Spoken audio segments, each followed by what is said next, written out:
Welcome back to the Vandy Sports Podcast. I'm Joey Dwyer here with Brandon Bigsby. It's a football bye week, and I think it's time to talk some basketball. We've got a couple weeks until SEC Media Day and a couple weeks till the start of the season, Brandon. It's a big season for Mark Byington and company. I think they've set the expectations high, and we're going to talk today about kind of what those are and what those should be heading into year one. They've said over and over again this is not a rebuild. They want to come in and win now, and I think their sense of urgency in the spring kind of indicated that to you. I'm interested to see, though, what that actually looks like, because I think in the past this program has kind of struggled to set expectations. Now they've got kind of a clear mold, at least, of what they want to be. They want to be competitive. They want to be ready to go year one. I think we need to kind of dissect that a little more, though, because they've said we don't want to rebuild. They haven't explicitly stated a goal. Brandon, what is the expectation for this group in your mind in year one? What should it be, and what kind of is it? Well, I'll be honest, personally, for me, I'm not going to say NCAA tournament just because, first, this is a new coach, a new staff, a new offense, and a completely different team. I mean, you're talking about 8 or 9 names that have never played together before. So I feel like it's going to take some time for them to gel, especially when you do get into SEC play and you start playing against a lot of these squads that do have a lot of returning talent, and the SEC is just such a cut above over so many conferences and a lot of the competition that Vanderbilt's going to have in their non-conference. But personally, as sick of what Vanderbilt fans might be of this, I think the ideal aim is probably a berth in the NIT. I think that this is definitely a team that can win around 17 to 18 games, especially later on in the season as these guys start to mesh and they get the chemistry going and they kind of do start to learn the offense and learn the defense a little bit more. I mean, we heard Mark Byington last week. He said that he loves how this team has picked up the offense so far, and it seems like players have really loved playing in it. But there also are some questions. How did it look on the defensive end?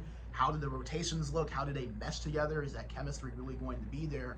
Especially, again, down the stretch during conference play during those first couple of months. So I feel like this is a team where I could see them making the NIT. Anything past that, great, but I don't know if I would say I necessarily expect that. Mark Byington might disagree, and hey, that's understandable, but I think for me personally, I temper those expectations just a little bit because of some of those new things that we're seeing. Yeah, I think the expectation should be that they are a team that plays in the postseason, and I don't know what exactly that looks like. I think they have the talent to be an NCAA tournament team. I think it is going to take some time, and you look at historically kind of the studies on what teams full of first-year transfers do. Obviously, those studies don't turn out super well for those teams. I think they are talented enough to get there. I think it will take some time, like you said. I think they are totally capable of being an NCAA tournament team, but with how hard the league is and just it being year one, I don't think that should be the expectation. It shouldn't be tournament or bust for Mark Byington in year one. It's his first year. They've shown positive signs of trajectory in terms of how their team is made up mentally, in terms of the system they're running, in terms of how they've recruited, and we're going to talk about that later, especially with some of the misses they've had recently. But I just look at it and say, I feel like it's a little dumb to assume that they need to make a tournament in year one for it to be a successful year. I think more so than even playing in the postseason, you want to see that by the end of the year they're coming together, that their locker room is stronger than it has been in the past few years, which I don't think is super hard to do, that they're playing hard, that they're playing to an identity. I think those are the really important things at this stage of the build for this program, and if they make the tournament, I think that's a huge bonus, and it's not something that should be expected out of them in year one. And obviously put the expectation on it that they want to be a tournament team, and things along those lines. Jason Edwards talked to me about that in the spring, that he believes that they have enough to be a tournament team, and I think in some ways they do have enough to be a tournament team. I'm a little concerned about the front court, and we'll hammer that in until the season starts, I think, but you just look at it and the talent they have and the system they're going to run, it's going to be high variance, and that could hurt them at times. That could really help them at times. They should be a team capable of making the tournament, and they should be in the mix maybe late in February, early in March. And I think that would be a success at this point. Yeah, I think that the word of the season for me is progress. I think you want to see this program progress under Mark Byington. I honestly think that it's hard not to say the program hasn't already progressed compared to where we were 6 or 7 months ago, to where it felt like the sky was falling in on this program and everything was very negative just in terms of the direction of the program, the morale of the program, where it currently sits, really in every aspect. I think it's hard to not argue that this program is in a much better place than what it was in late February, early March. However, I also think that, as you mentioned, it would be a little bit naive to expect this team to make the tournament. I don't think it's a bad thing to hope that or think that it's possible, but to say this team is tournament or bust. And I think that that's the difference between this year's team and the team of maybe the last couple of years, is because we never really did hear that set expectation, I feel like, from those last two teams. It's like, we have to make the tournament this year. But that kind of was the feeling, right? Mm-hmm. From the fan base, from people within, it felt like we have to make the tournament this year, and it never happened. But I also feel like just with where this program is, and considering that, as you mentioned, first year program, first year head coach, a lot of new guys, I think that the realistic expectation is postseason, which I personally think NIT when I think of this team in postseason, just because some of those new names, doesn't mean it's not possible. I mean, we saw Iowa State a couple of years ago, year one with a new head coach after winning, what was it, like 4 or 5 games? They made the tournament that first year with that new coach. So it's not impossible. I think that Vanderbilt has the talent to make it happen. I would just be wary against setting the expectation to where it is this team has to make the tournament for it to be a successful season. If they can get to 20 wins, and if that's in the NIT and they make it to, say, the second round of the NIT, I think that's still a successful season regardless, personally. Yeah, I think that probably would be as well, just from a big picture standpoint. Obviously, that wouldn't be super gratifying, but I think it would give you some proof of concept to sell to recruits, which I think they're currently lacking, and we'll talk more about that. But Brandon, I don't think they should get lost in this. Obviously, the expectation, and it would probably be unfair to expect that they make the tournament in year one, although that's kind of the expectation they've set for themselves. They're certainly good enough to do that. And there's a lot of teams in the league that are really good, and that's why I kind of hesitate to say that they will be a tournament team or guarantee that. They are way better than they were last year. Yeah. And I think if you're excluding Liam Robbins from the conversation, they're better than they were the year before, too. I'm concerned about their kind of lack of star power, but I think they have so many old guys who've played so many places. I think the depth conversation in college basketball is often kind of overused, and it's almost made fun of in a sense. Like, we have way better depth than we had last year. Every coach in America says that. These guys actually, they have 10 guys who have played real roles on Power 5 college basketball teams or have been starters like at A-10 schools or things along those lines. They've got guys who are ready to go, and some guys are going to have to get their minutes cut because there's so much depth on this team. And I think that's a really good problem for Mark Byington to have. I don't want that to get lost. Like, they are good enough to make a run at being a tournament team and potentially even be a tournament team if a couple games go their way. I think this team has big-time swing game potential to where maybe they don't go in and beat Alabama, but you look at a game like Kentucky, a game they're not supposed to win, right? If they're getting up and down and they're making threes, which it looks like they could, I think they have shooting. I don't know that they have a absurd level of shooting, but they've got a couple guys who can really make shots, and I think a couple guys who are going to take leaps in that aspect. I think the expectation here is you go in, you pull off some wins that you probably shouldn't. Maybe you lose a couple of games that you shouldn't. But overall, you're coming out of the season saying, man, that was a fun team. They played hard, and you're excited to see what the future holds. And whether that's coming out of an NCAA tournament berth or an NIT, I think you're probably happy with both of them. I don't know that you're ecstatic with an NIT berth, but that's a real sign of progress if they can get it for this program based off just what you saw last year. Now, if you make back-to-back NITs in year 1 and 2, I think we're talking a little bit differently. But Mark Byington, I think, deserves a lot of benefit of the doubt for kind of how he's built this thing and for what it's going to look like in year 1 in a league that I think most people don't even realize how good it is. Yeah, and this also feels like a team to where if you bring them in Nashville or Bridgestone Arena in March, they could get hot. I think that they, as you mentioned, you talk about how coaches always kind of use that word depth. It can almost be kind of a joke word at times because every coach in the country, you ask them what they like about their team, that's the first thing they're going to say is, I love our depth. And that's the typical answer, but this team genuinely is just more talented, I think, than what they have been the last couple of years. You mentioned Liam Robbins. If you put Liam Robbins on this team, I'm saying a completely different story, and I am saying it's probably tournament or bust. That's like a Sweet 16 team. Yeah, that is genuinely a top 25 team in the country, I think, if you had him on this team. Fun to dream, fun to think about. Obviously, Liam Robbins is on the bigger and better, but I do think that this is a team to where if you get in March in Nashville and Vanderbilt ends up being, say, a 9 or a 10, they could rattle off a few wins, and that could be what gets them into the tournament. I think they have someone to where when it's the last couple of minutes of a game and you need to say who's going to go and get us a score, I think you have that in a guy like Jason Edwards, but it's not just him. Like the last couple of years, it felt like it had to be Ezra Mannion, or it had to be Tyron Lawrence, or it had to be Scottie Pippen Jr. That's not the case with this team. If Jason Edwards isn't on, you can give it to AJ Hogarth. If AJ Hogarth isn't on, you can give it to Tyler Nickel or MJ Collins and tell them, go get us some points. And I feel like this team is just much more well-rounded and much more complete than what we've seen from the last few years. Again, just with it being a first-year head coach, a very new team, it's going to take time for them to gel. It's so much different in practice and in secret scrimmages and in exhibitions than what it is when you're actually in that competition playing your five against our five. But I also think that just with the coaching staff, with the talent on this team, some sort of postseason play I think definitely is in play. And if it does happen, I think fans should be happy with that. Whether it's NIT, whether it's March Madness, I think fans should be happy with that because it is progress. And you said something too, it's something tangible that shows that this program is going in the right direction, not just to the people upstairs, not just to the fan base, but to recruits as well. And that is a massive, massive thing for this program because Mark Byington's already shown the ability to recruit, and that's without anything tangible to show. If he can get that on his resume with this program this year, I think that's the biggest goal that you want to check in. For sure. I think we need to transition to recruiting now. First, I want to shout out our presenting sponsor for basketball content, The Wash House. I want to shout out the Murfreesboro Pure Milk Company. Just a few of our great sponsors. We'll look forward to shouting more of them out as the season goes along, but I want to shout those two out now. Brandon, let's talk recruiting, though. Obviously, a few misses for Vanderbilt basketball recently. London Jemison's gone to Alabama. I expect Derek Dixon to go to UNC. I expect Simon Walker to end up at Auburn. Jaden Toombs and Jermaine O'Neal obviously gone to SMU. Omari Witherspoon to Pitt. All guys that they had on campus.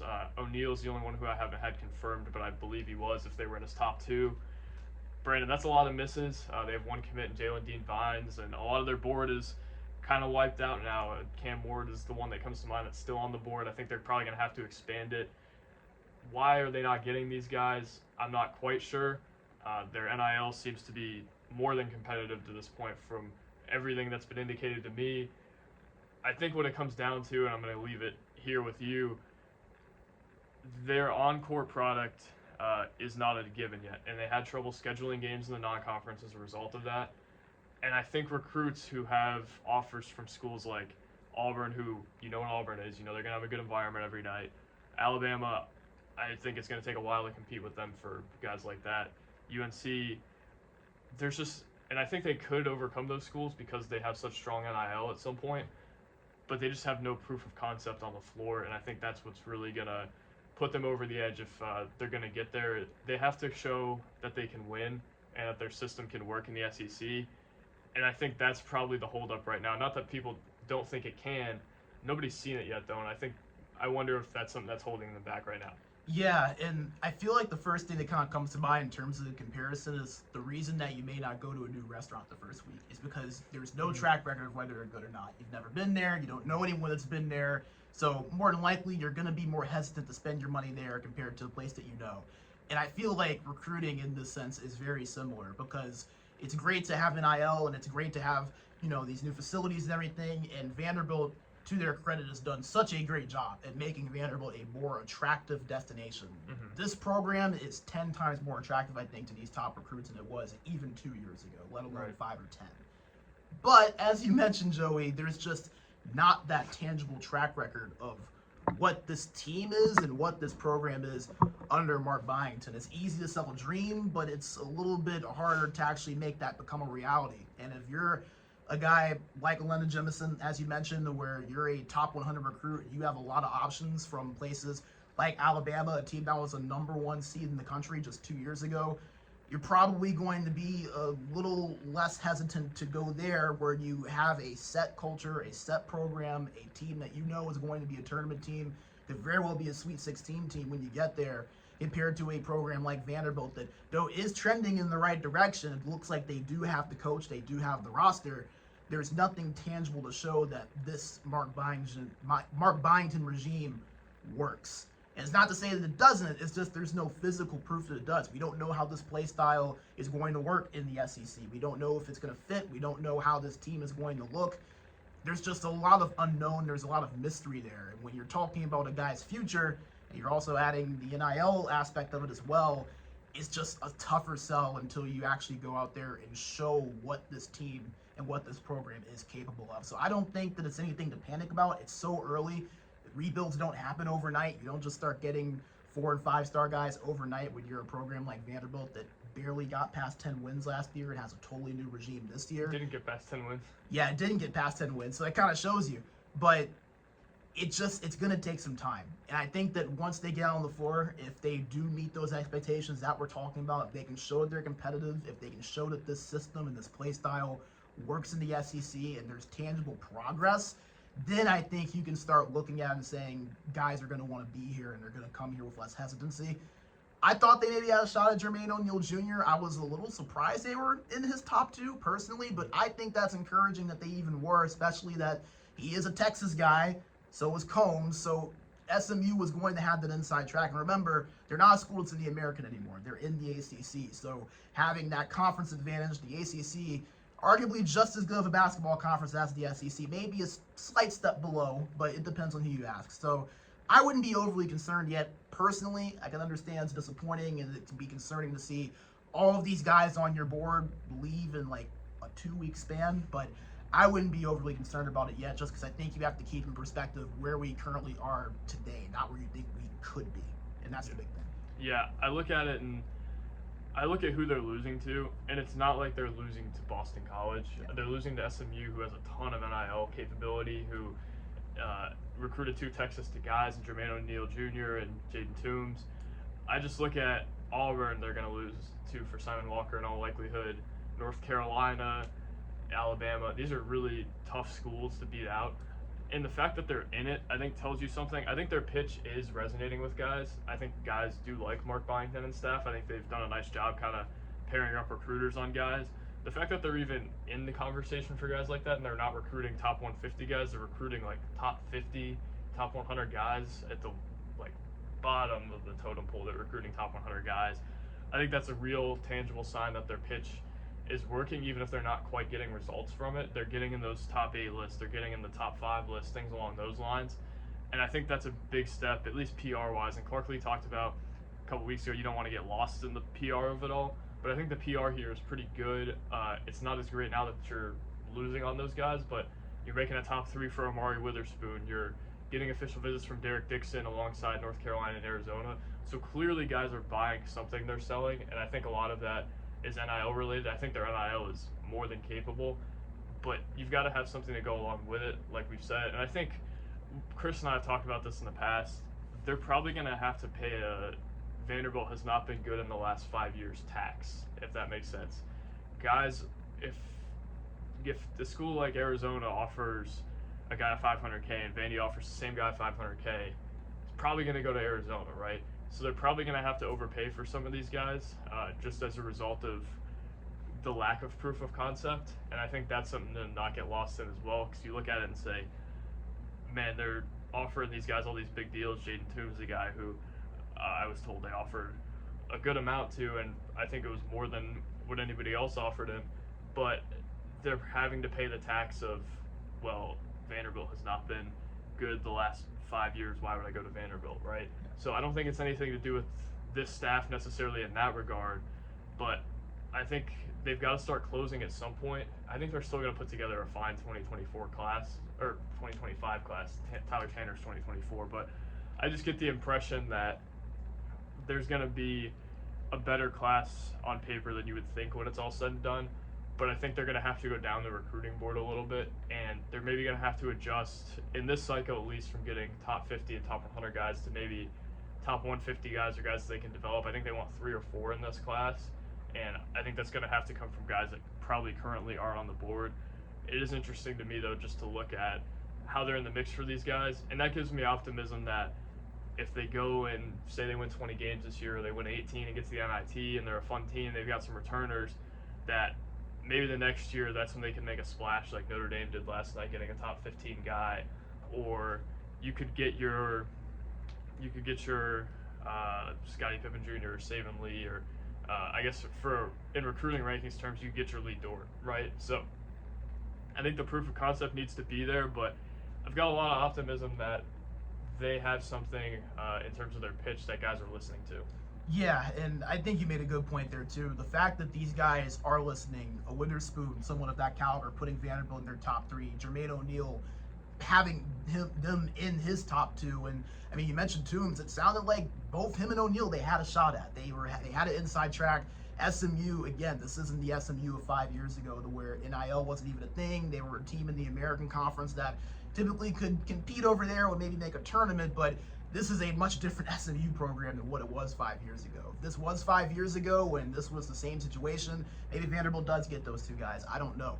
But I do want to say that comparison is the thief of joy. Do not compare this program and how they're recruiting to how other programs are recruiting, especially within the SEC, because I feel like it could be easy to do this. Do not compare Vanderbilt to like a Kentucky, for example, because I know there's probably going to be people who are thinking, well, Kentucky has a new head coach that hasn't even won a tournament game. Why are they going to be able to get guys? Because it's Kentucky. They've had that track record, even with a new coach. Their new coach in Pope has a track record of being able to build teams that make the tournament. I believe in this staff and I believe in what the program is doing, but you said it, Joey. This is a Vanderbilt team that just hasn't been very good in the last 5 years. The last time they made a tournament, it was a roster that started Riley LeChance, Matthew Fisher-Davis, Joe Toy, and Luke Cornett.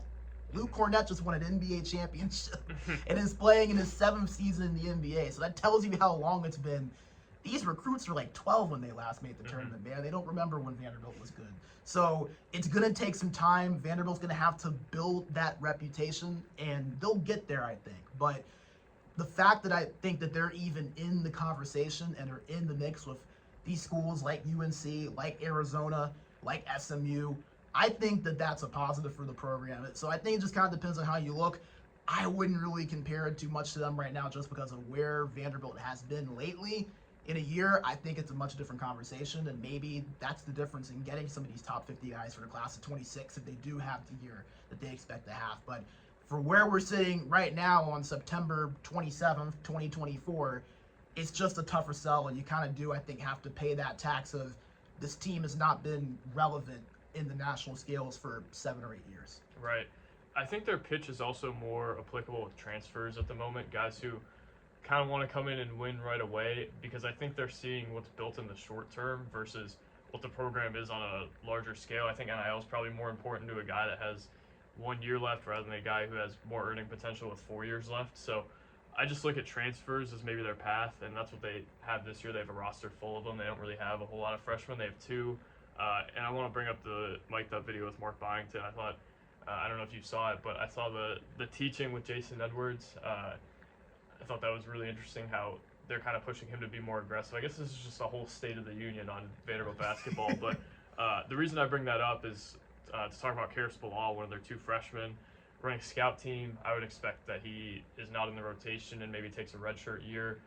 Kajani Wright was sitting out that practice. I think there's been a lot of smoke out there about him being injured. I don't know exactly what that entails, but to me it looked like he was. If he was out of practice, there was nothing on his legs, which I think was an encouraging sign. Alex Hemingway, another guy to note, is limited participant in practice at this point, but I think will be out there when the season starts and will be ready to go. I think Mark Byington mentioned to me a few months ago that he was a limited participant or wasn't practicing, so I wonder kind of how that's all taken shape. But I think that's a guy you know what you have, and he kind of echoed that sentiment a couple months ago. Like, we know what we've got in him, so it doesn't really matter a whole lot that he's missing all this time.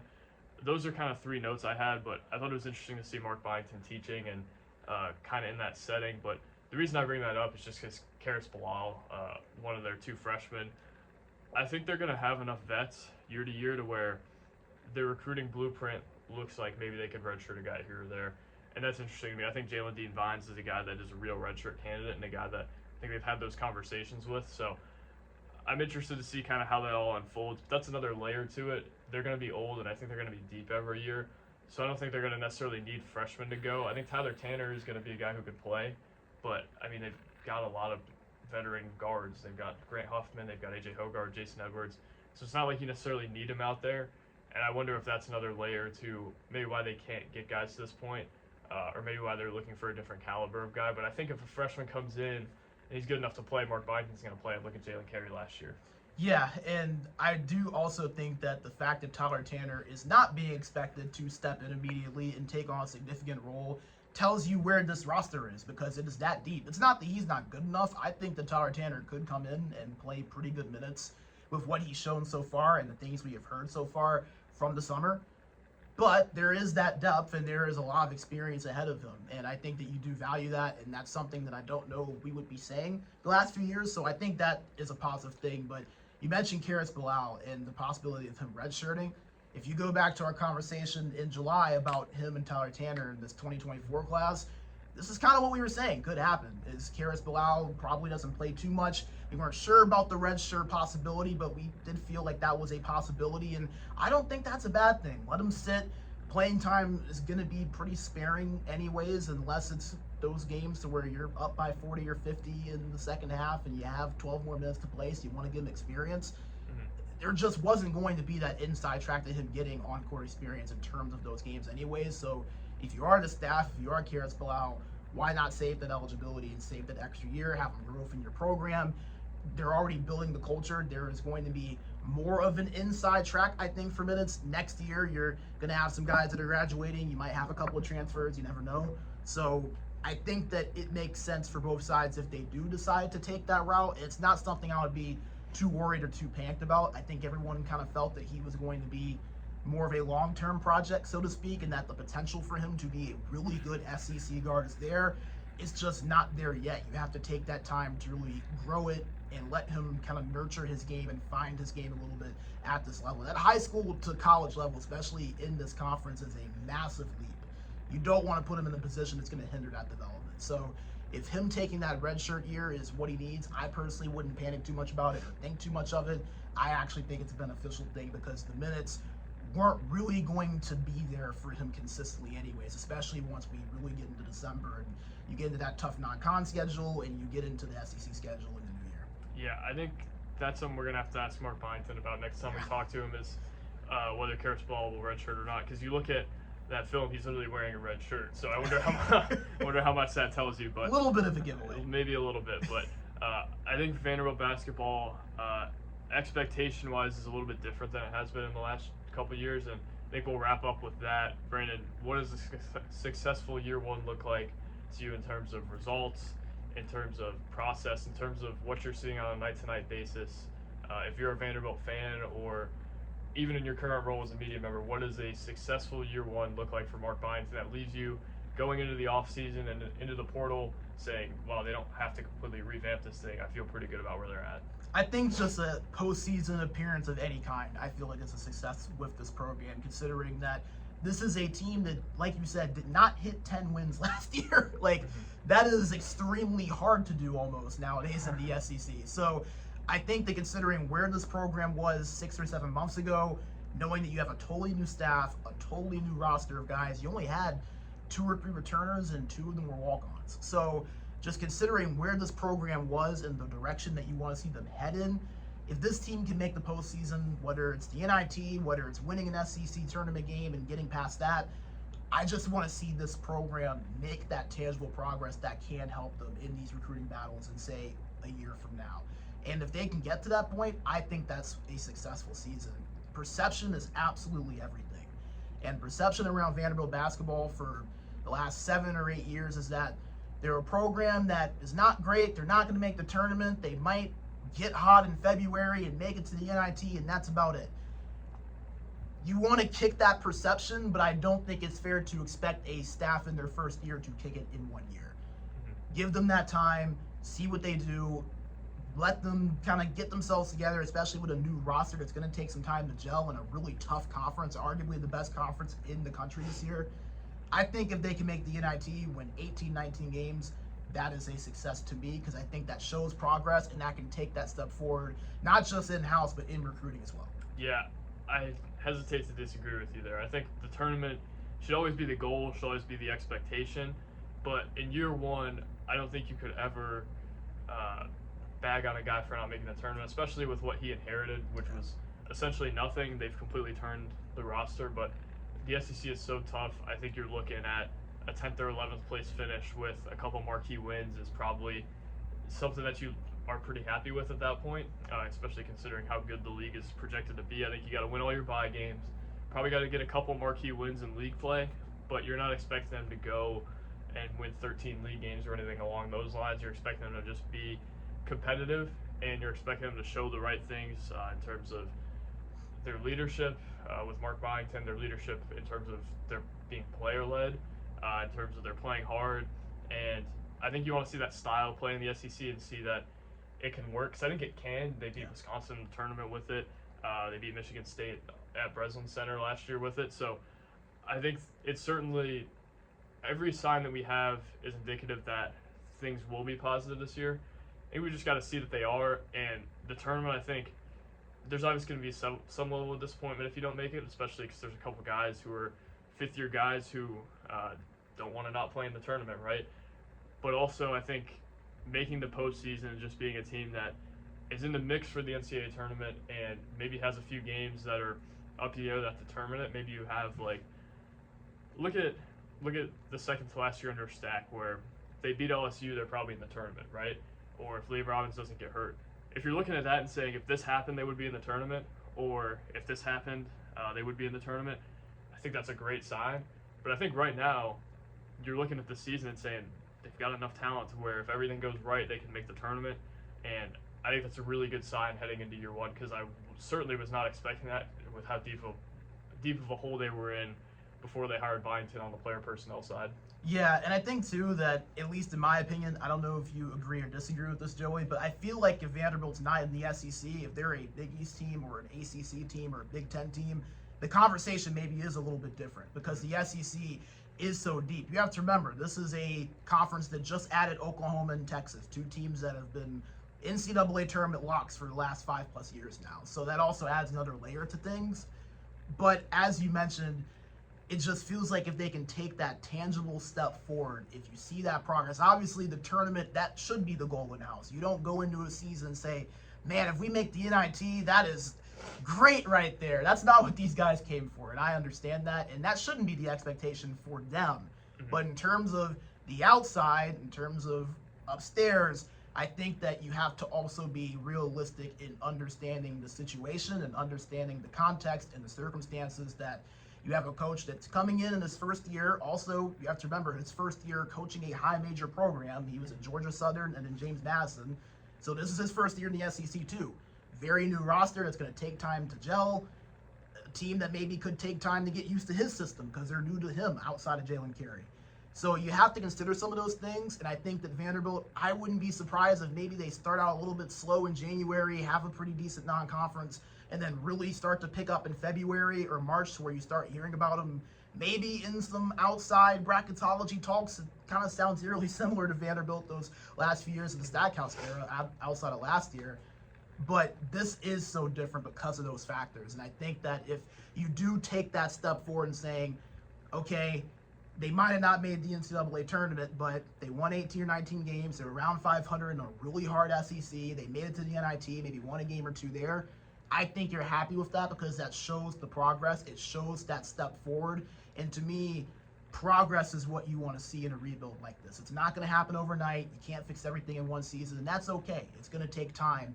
You don't want to take forever, obviously, but it's going to take time, and I don't think that you can say the NCAA tournament is the bar for a coach and a team in their first year here. So that's kind of where I sit on that, and I think that the fan base understands that too. So it'll be interesting to see where things go from there. A lot to talk about, obviously, over the next weeks with things ramping up, but I think that going into the season, that's probably where I think my bar is set to where if they meet that, this was a successful year for them. For sure, and we're going to talk a lot over the next few weeks. I think this was kind of our introduction to basketball content for the year. We said when they lost their second football game, we were going to start kind of going into it.